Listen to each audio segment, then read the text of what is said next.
Nation Republic news के श्रोता के लिए आपसे चाहूंगा कि इस पर्यावरण, चूंकि निकट भविष्य में एक दिन साल में विश्व पर्यावरण दिवस मनाया जा रहा है, तो निकट भविष्य में आने वाला है वह दिवस। तो उस दिवस के अवसर पर, विश्व पर्यावरण दिवस के अवसर पर आपसे जानना चाहूंगा, नेशन रिपब्लिक न्यूज के श्रोताओं के लिए आप क्या संदेश देना चाहेंगे? मैंने रिमोट सेंसिंग पर फर्स्ट बिहारी और लास्ट बिहारी हूं जो पीएचडी किया हूं और तारामंडल मेरा बिल्डिंग बनाया हुआ है। लेकिन हमारा सलाह है, हमारा निवेदन है कि विश्व पर्यावरण दिवस जो 5 जून को होने वाला है, उस दिन आप उत्सव मत मनाइए। आप एक पौधा का रोपण अपने परिसर में कीजिए। इस पौधा रोपण का काम सामूहिकता में मत कीजिए।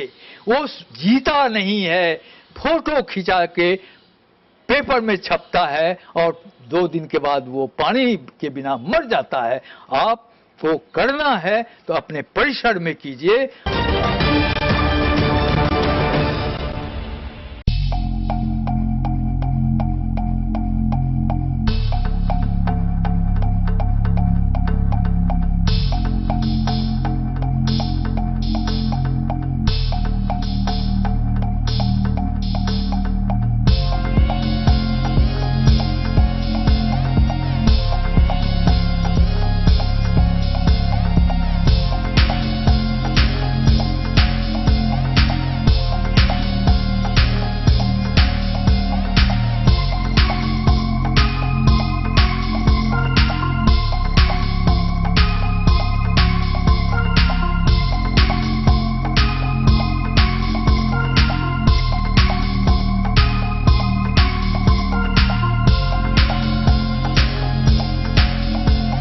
नमस्कार दोस्तों, नेशन रिपब्लिक न्यूज में आप सबका हार्दिक स्वागत है, अभिनंदन है।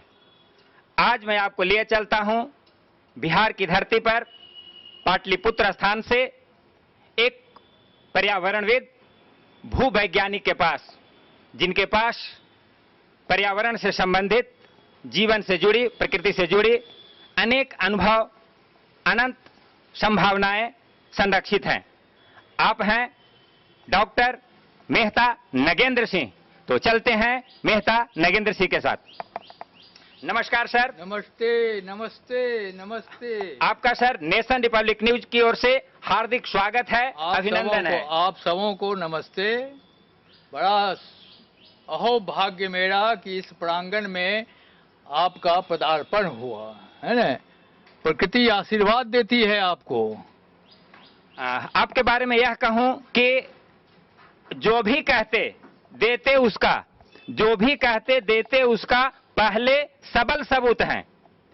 लोग आपको भूवैज्ञानिक कहते, मैं कहता कुदरत के दूत हैं, कुदरत दूत हैं, और इस रूप में समाज में आपकी ख्याति है, प्रतिष्ठा है। तो सबसे पहले यह जानना चाहूंगा आपसे कि आज जो विश्व स्तर पर पर्यावरण प्रदूषण के कारण चिंता नित्य निरंतर बढ़ती जा रही है, इस संदर्भ में आप बताएंगे कि विश्व पर्यावरण के लिए क्या कुछ राष्ट्र में, देश में, विश्व में किया जा रहा है या किस तरह से वो कार्यक्रम हो रहे हैं?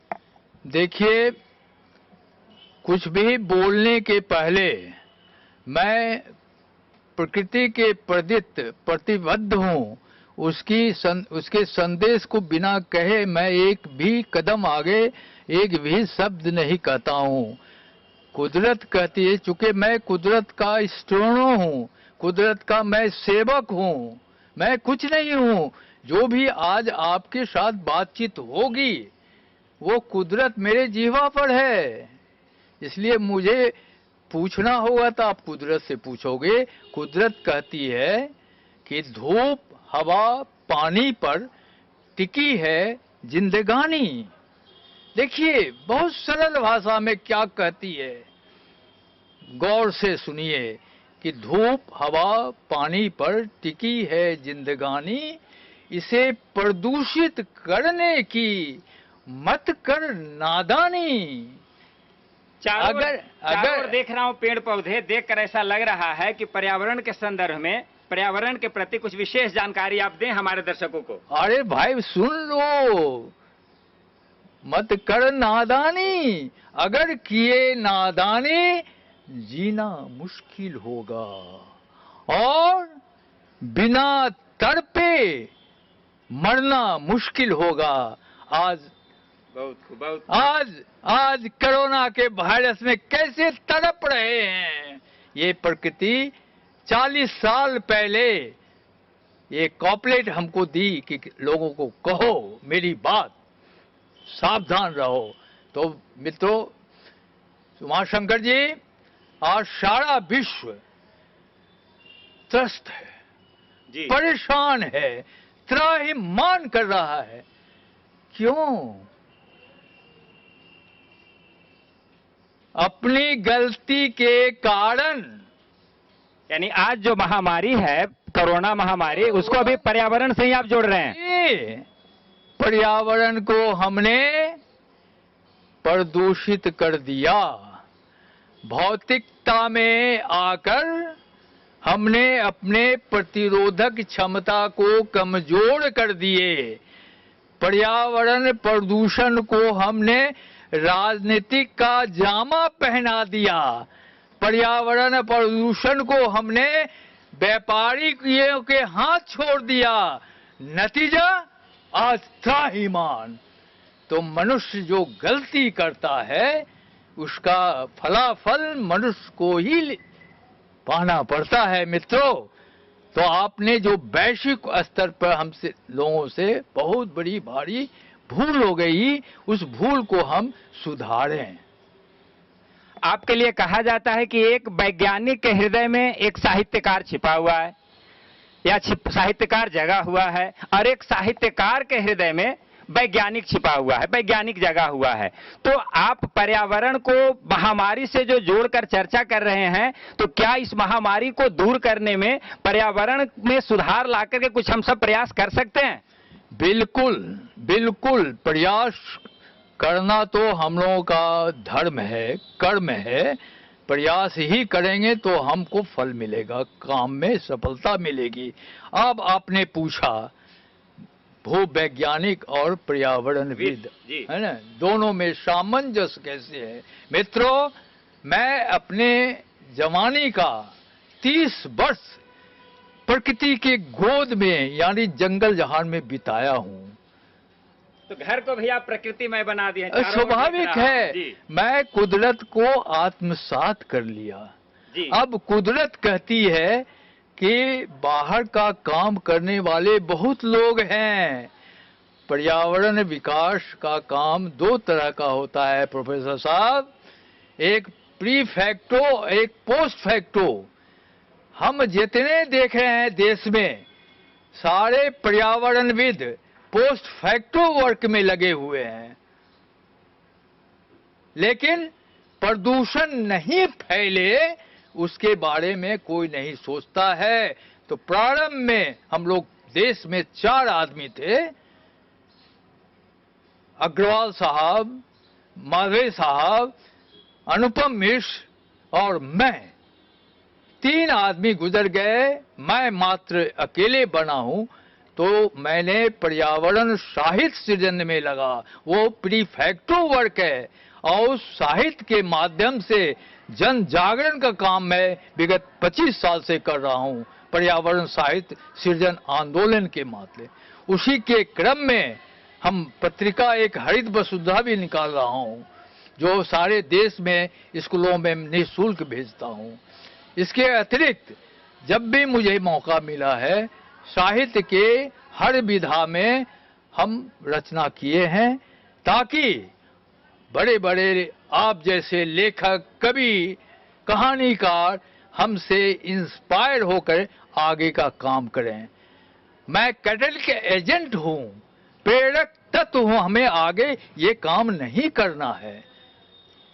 पेड़, पहाड़, नदी, इन सबों से आपको प्रेम है? कितना प्रेम है आपकी रचनाओं में देखने को मिलती है? मैं तो ऐसा देखता हूं कि केवल रचनाओं में ही आपके प्रकृति प्रेम नहीं, आपके जीवन में भी प्रकृति का प्रेम है। आपके रंग रूप वेशभूषा में देखने को मिलता है। ये घर का देख रहा हूं, दीवालों का, छत का, चारों तरफ हरा हरा हरियाली। ये हरा का क्या संबंध है प्रकृति से, पर्यावरण से? देखिए, हरियाली में खुशहाली है, और पृथ्वी और प्रकृति की बसना जो है वो हरे रंग में है है ना।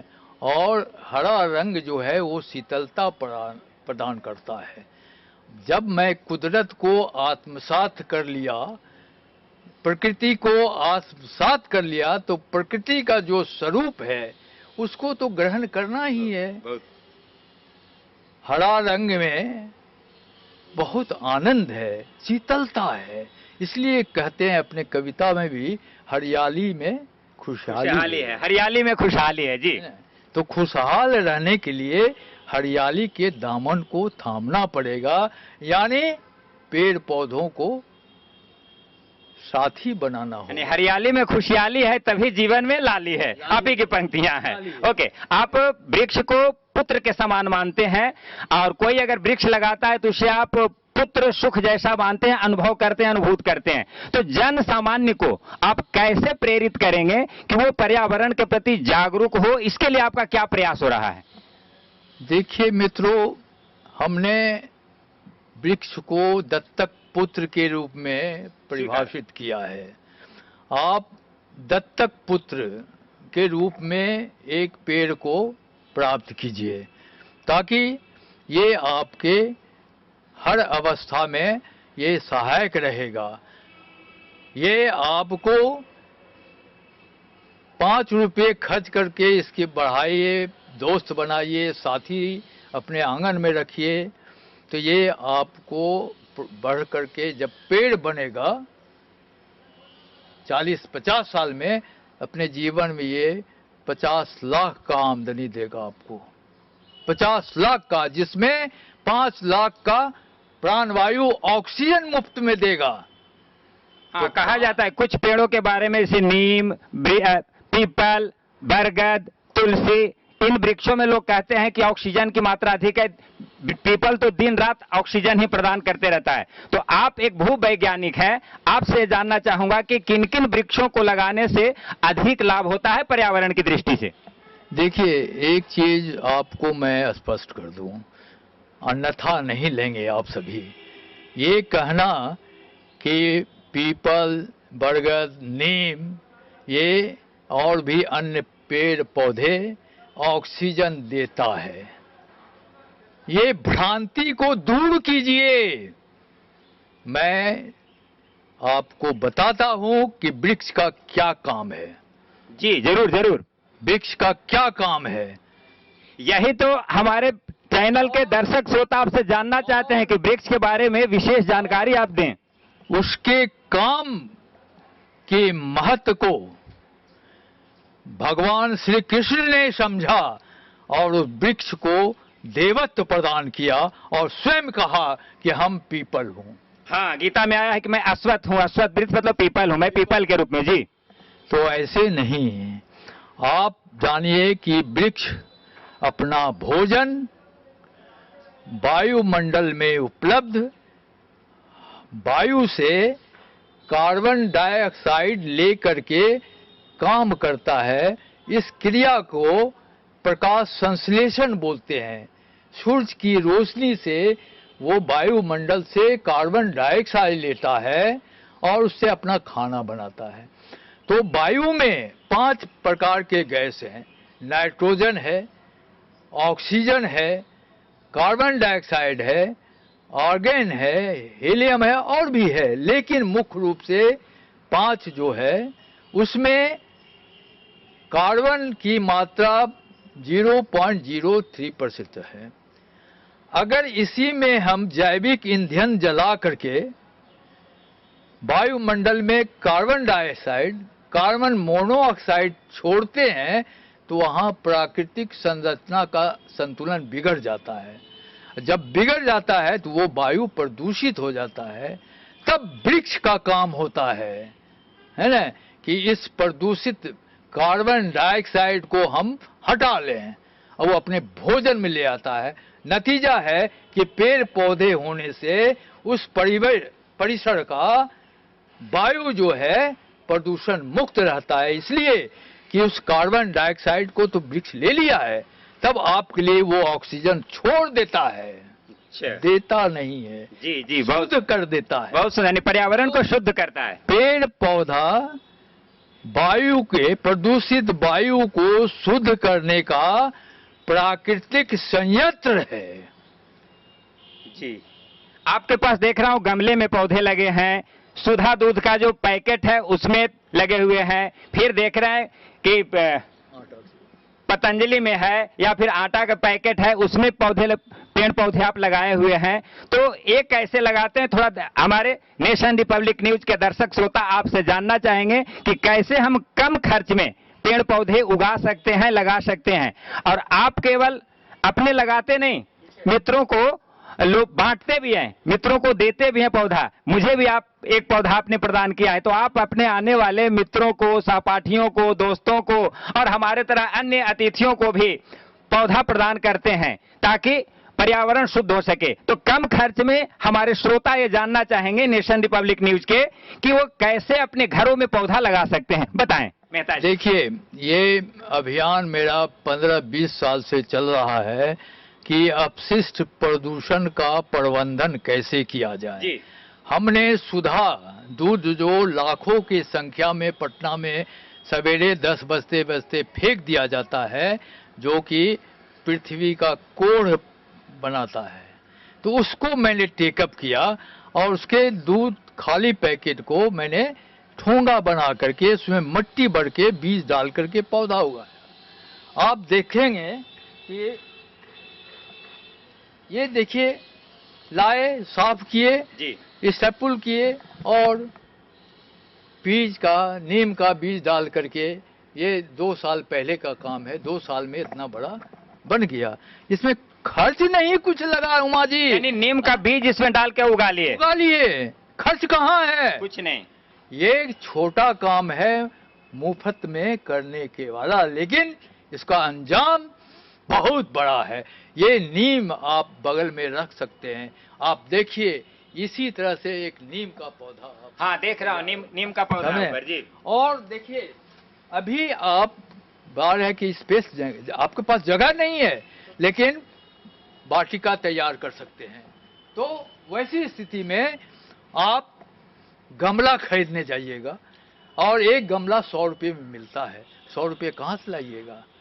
तो मैंने निःशुल्क वो गमला का विकल्प खोज डाला है और देखिए फेंक देते हैं आप लोग। इसी का लगा हुआ वो सब जो सामने दिख रहा है, ये देखिए सारा बनाए हुए हैं जो यहाँ पर दिख रहा है, यहाँ पर दिख रहा है, जो दिख रहा है श्रीमान ये पतंजलि का है, देख रहे हैं, और आशीर्वाद आटा का है, आशीर्वाद है और नीलकमल है।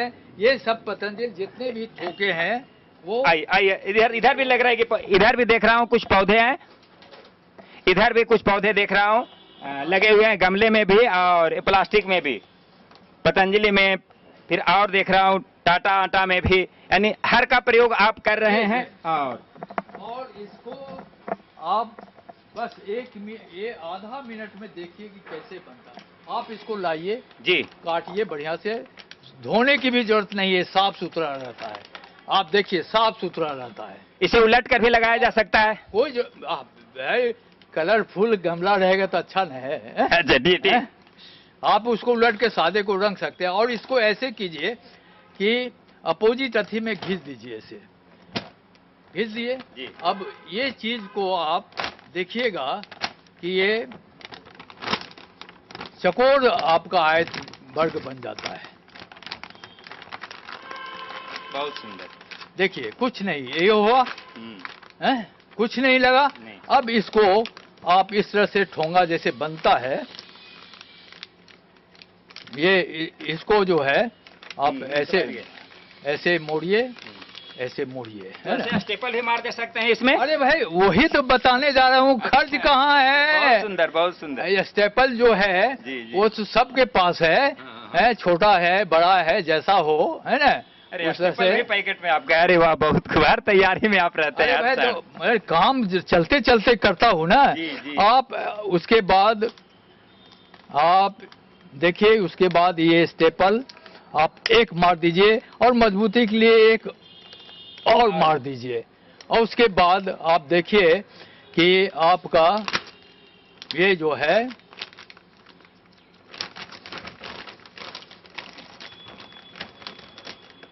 देखिए ये ठोंगा आपका गमला बन गया।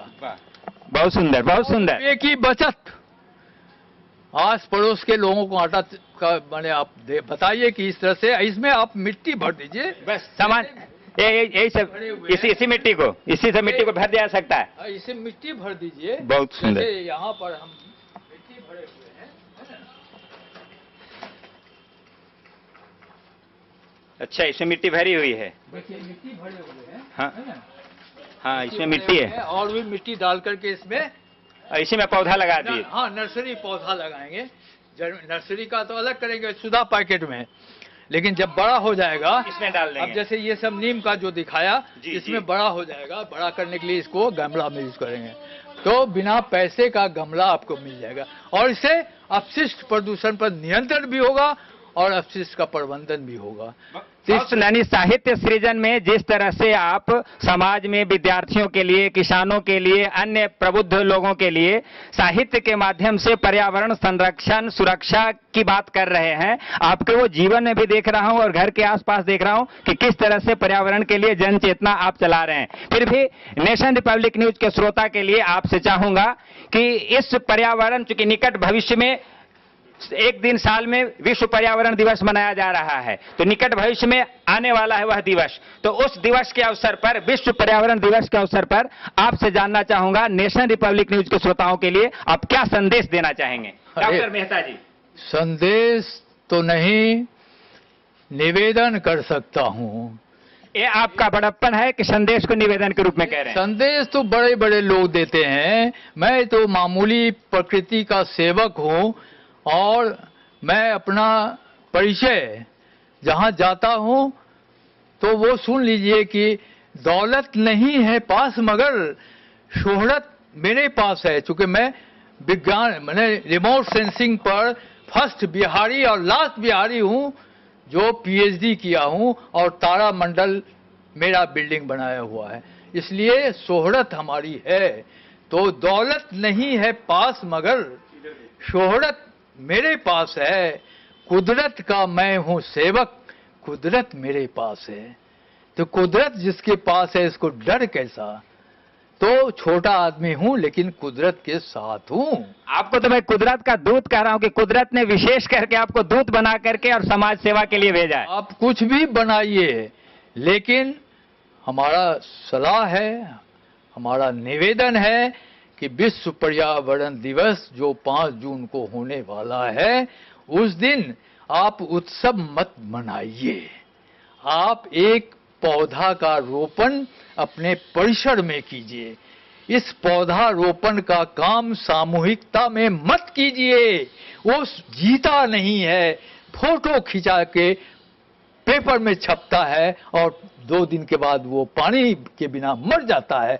आप को करना है तो अपने परिसर में कीजिए, और गमला का बता ही दिए हैं।